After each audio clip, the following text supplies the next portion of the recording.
नीतीश कुमार के मन में भी ये सवाल उठने लगा कि क्या उपेंद्र कुशवाहा मुझे धोखा देने वाले हैं। 3 मार्च 2013 को अपनी पार्टी बनाता है। पार्टी का नाम होता है RLSP। बिहार में जो एनडीए की सरकार थी, उस एनडीए की सरकार को गिराकर महागठबंधन की सरकार बनाई गई और कहा यह गया कि इसमें उपेंद्र कुशवाहा ने अहम भूमिका निभाई है। अपने पार्टी का विलय फिर से जेडीयू में कर लेना, एक पार्टी बनाना, उस पार्टी को मजबूत करना और फिर उसका विलय जेडीयू में कर देना। यह आरोप लगाकर नीतीश कुमार के ऊपर उपेंद्र कुशवाहा 4 जनवरी 2013 को जेडीयू से इस्तीफा दे देते हैं। उपेंद्र कुशवाहा पहले जेडीयू में रहते हैं और उसके बाद 2013 को जेडीयू से इस्तीफा देते हैं। बिहार में सुशासन की सरकार नहीं है, अपराध मुक्त बिहार नहीं है।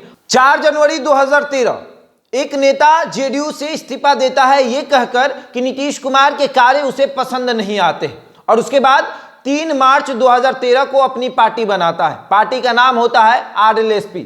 अब आप समझ गए होंगे, RLSP का नाम लेते ही आपके मन में उपेंद्र कुशवाहा का नाम आया होगा। जी हां, हम बात कर रहे हैं उपेंद्र कुशवाहा की। उपेंद्र कुशवाहा पहले जेडीयू में रहते हैं और उसके बाद 2013 को जेडीयू से इस्तीफा देते हैं यह कहकर कि मुझे नीतीश कुमार के कार्य पसंद नहीं आ रहे हैं। बिहार में सुशासन की सरकार नहीं है, अपराध मुक्त बिहार नहीं है, हर जगह अपराध हो रहे हैं, लेकिन नीतीश कुमार अपने कार्यों में विफल हो गए। ये कहकर ये आरोप लगाकर नीतीश कुमार के ऊपर उपेंद्र कुशवाहा 4 जनवरी 2013 को जेडीयू से इस्तीफा दे देते हैं और उसके बाद 2 महीने बाद अपनी पार्टी बनाते हैं गांधी मैदान में 3 मार्च 2013 को।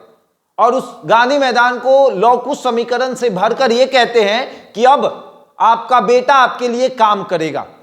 अपनी पार्टी बनाने के बाद वो 2014 में एनडीए के साथ गठबंधन करते हैं, चुनाव लड़ते हैं। 3 उनके सांसद जो हैं वो जीत कर आते हैं, समस्तीपुर से, जहानाबाद से और कराकट से। कराकट में तो उपेंद्र कुशवाहा खुद चुनाव जीतते हैं और सीतामढ़ी में राम कुमार शर्मा और जहानाबाद में अरुण कुमार सिंह चुनाव जीतते हैं। ये 3 सांसद RLSP के होते हैं और कहा यह जाने लगता है कि यह पार्टी पूरी तरीके से मजबूत हो गई है, क्योंकि 2013 में जो पार्टी बनती है 2014 में उसके 3 सांसद हो जाते हैं और उसके बाद पूरा नाम होने लगता है।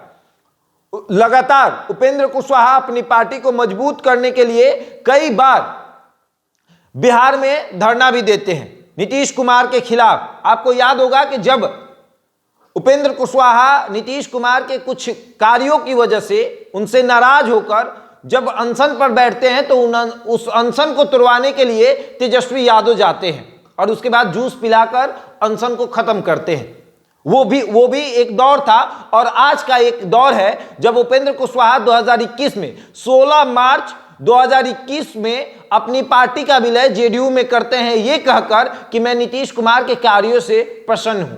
अब समझिए, 2013 में जेडीयू से इस्तीफा देना यह कहकर कि मैं नीतीश कुमार के कार्यों से प्रसन्न नहीं हूं और 2021 में अपने पार्टी का विलय फिर से जेडीयू में कर लेना, एक पार्टी बनाना, उस पार्टी को मजबूत करना और फिर उसका विलय जेडीयू में कर देना, एक बहुत बड़ी चुनौती थी उपेंद्र कुशवाहा के सामने। लेकिन उपेंद्र कुशवाहा ने उसे स्वीकार किया और अपने पार्टी का विलय कर लिया। नीतीश कुमार ने उसी क्षण उपेंद्र कुशवाहा को MLC बनाया और उसके बाद लगातार वर्क होने लगा। कहा यह गया कि ये जो सरकार बनी है बिहार में, जो महागठबंधन की सरकार बनी, 21-20 में आम चुनाव हुआ, उसके बाद 21 और 22 उपेंद्र कुशवाहा ने नीतीश कुमार के साथ काम किया। 16 मार्च 2021 को अपने पार्टी का विलय किया। 21 का कुछ महीना और 22 का पूरा महीना उन्होंने नीतीश कुमार के साथ काम किया। लेकिन इसी 22 में एक बड़ा खेला हुआ। बिहार में जो एनडीए की सरकार थी, उस एनडीए की सरकार को गिराकर महागठबंधन की सरकार बनाई गई और कहा यह गया कि इसमें उपेंद्र कुशवाहा ने अहम भूमिका निभाई है। लेकिन जिस दिन सरकार के कुछ मंत्री शपथ ले रहे थे उस दिन उपेंद्र कुशवाहा दिल्ली में बैठे थे और नाराज भी थे। लेकिन उपेंद्र कुशवाहा ने कहा कि मैं नाराज नहीं हूं और मुझे मंत्री बनने की लालच नहीं है, मैं नीतीश कुमार को प्रधानमंत्री बनाना चाहता हूं। लेकिन अब जिस तरीके के सवाल उपेंद्र कुशवाहा को लेकर सबके मन में चल रहे हैं कि क्या उपेंद्र कुशवाहा भाजपा में जाएंगे, क्या उपेंद्र कुशवाहा नीतीश कुमार को कमजोर करेंगे या फिर उपेंद्र कुशवाहा अपनी पार्टी को फिर से जिंदा करेंगे, यानी आरएलएसपी को फिर से जिंदा करेंगे और फिर भाजपा के साथ गठबंधन कर लेंगे। क्योंकि जिस तरीके से बिहार भाजपा के कुछ नेता जाकर उपेंद्र कुशवाहा से मुलाकात किए, उसके बाद नीतीश कुमार के मन में भी ये सवाल उठने लगा कि क्या उपेंद्र कुशवाहा मुझे धोखा देने वाले हैं, क्या उपेंद्र कुशवाहा 2013 की तरह फिर से इस्तीफा देंगे, मेरे ऊपर सवाल खड़े करेंगे। अब इसको लेकर नीतीश कुमार भी सफाई दे रहे हैं कि उपेंद्र कुशवाहा से जुड़ा कोई भी सवाल मुझसे मत पूछिए, आप जाइए उनसे ही डायरेक्ट पूछ लीजिए। अब उपेंद्र कुशवाहा नाराज है। अब हम आपको पूरी कहानी बताते हैं।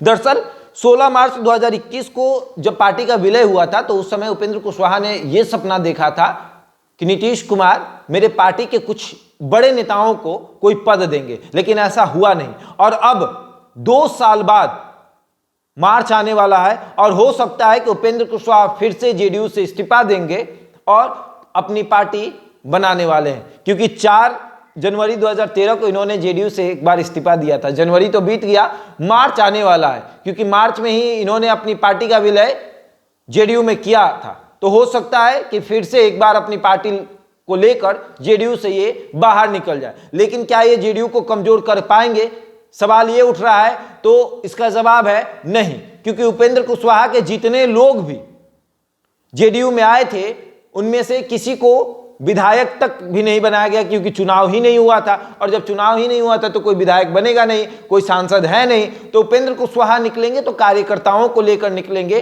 पार्टी के किसी विधायक और मंत्री को लेकर बाहर नहीं निकलेंगे। अब देखिए क्या होता है। उपेंद्र कुशवाहा की ये कहानी थी। उपेंद्र कुशवाहा ने अपनी पार्टी 2013 में बनाई थी, 2013 में ही उन्होंने जेडीयू से इस्तीफा दिया था और अब फिर से एक बार वही सवाल खड़ा होने लगा है कि क्या उपेंद्र कुशवाहा जेडीयू से इस्तीफा देंगे। बहरहाल बने रहे हमारे साथ और देखते रहे द इंडिया टॉप।